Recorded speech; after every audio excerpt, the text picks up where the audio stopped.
Justice Sarath Arvind Bobde on Monday was administered oath as the 47th Chief Justice of India by President Ramnath Kovind. He succeeds outgoing CJI Ranjan Gogoi and will have a tenure of 17 months till April 23, 2021. Justice Bobde, 63, is the fourth judge from Maharashtra to hold the country's highest judicial post. On the first day of Parliament's winter session beginning today, the Centre has listed the Cheat Fund Amendment Bill 2019 for passage in the Lok Sabha, which seeks to regulate cheat funds and prohibits the creation of a fund without the prior sanction of state governments. A media report said that the bill that was introduced in the lower house in August during the monsoon session will be moved by Union Finance Minister Nirmala Sitharaman for passage. A public protest demonstration is underway at Imphal Khairamban Market to condemn the Citizenship Amendment Bill. The demonstration is being organized under the aegis of Manipur People Against Citizenship Amendment Bill 2016 (MANPAC). 3 Ima markets, Thangal Bazar and Pauna Bazar were shut due to the public protests. Governor of Manipur Dr. Nazma Heptullah today said she was satisfied to know that the annual College Week program is mooted in every constituent colleges of the Central Agricultural University, Imphal, with culture, social events and games and sports meets as inter-house occasions for the youths coming from different regions and states belonging to diverse socio-economic backgrounds. She said this during the inaugural function of the 6th Intercollegiate Youth Festival cum Games and Sports Meet at Central Agricultural University, Imphal. Manipur Pradesh Congress Committee MPCC President in charge T. Mangibabu today questioned the motive behind the state government's alleged silence on the twin issues of Indo-Naga peace talks and Citizenship Amendment Bill.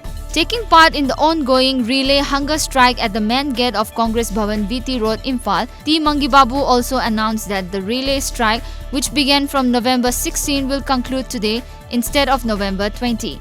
Owing to the 18-hour Manipur total shutdown called by MANPAC and also anti-cap agitation led by NEFIP in the Northeast region.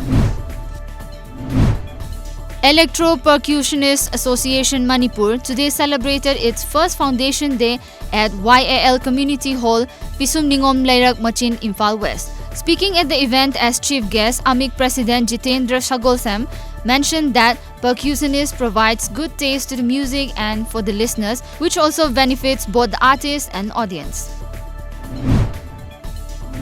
Department of Education School Government of Manipur today organized a prize distribution ceremony for a state-level essay competition 2019, which was held on the theme Citizenship Amendment Bill at MSFDS Imphal. The function was sponsored by Samagra Shiksha Manipur. A herd of wild animals have been creating havoc in Tejpur subdivision of Assam Sonitpur district over the last 1 week. The wild pachyderms have already damaged large tracts of standing crops. Villagers of Tejpur subdivision, especially Bihoguri, Bicheria, Rangapara and Charidor, are spending sleepless nights according to media reports. The Lepchas of West Bengal under SEZUM, the umbrella organization, took out a huge rally in Kalimpong yesterday to support Chief Minister Mamata Banerjee's stand against NRC, according to media reports.